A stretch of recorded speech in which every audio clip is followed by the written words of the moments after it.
Hi guys, स्वागत है आप सभी का मेरे यूट्यूब चैनल में। मैं कक्षा 12 की फिजिक्स का पहला चैप्टर वैद्युत आवेश तथा क्षेत्र के बारे में आज आपको समझाऊंगा। उसमें नंबर 1 हेडिंग है, हमारी फर्स्ट हेडिंग जो है वैद्युत आवेश। वैद्युत आवेश द्रव्य का वह गुण है जिसके कारण वह वैद्युत तथा चुंबकीय प्रभाव उत्पन्न करता है या उनका अनुभव करता है। ये दो प्रकार के होते हैं। नंबर 1 होता है धनावेश यानी कि प्लस का आवेश।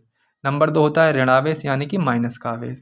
धनावेशित वस्तुओं में इलेक्ट्रॉनों की कमी होती है और जानेंगे ऋणावेशित वस्तुओं में इलेक्ट्रॉनों की अधिकता होती है।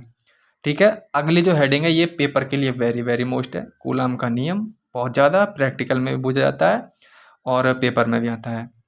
तो हमने दो बिंदु लिए हैं इसके लिए परिभाषा बनाने के लिए। तो पहला बिंदु आवेश जो है वो Q1 है, दूसरा Q2 है। इनके बीच की दूरी क्या मान ली हमने, R है। तो इसकी परिभाषा क्या कहलाती है, देखिए।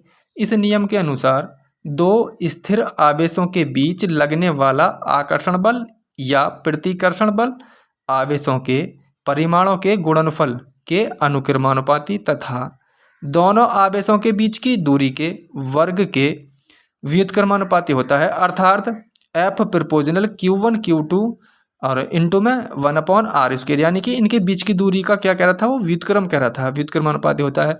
जब इस हम अनुक्रमानुपाती के चिन्ह को हटाएंगे ना कोई नियतांक आएगा, तो इसमें नियतांक जो आएगा वो आएगा 1/4πε0।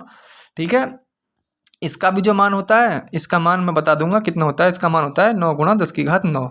ठीक है, जहाँ ε0 वायु अथवा निर्वात की वैद्युत शीलता है। अब इसका भी जो ε0 का मान होता है वो होता है 8.85 × 10⁻⁻12। ठीक है,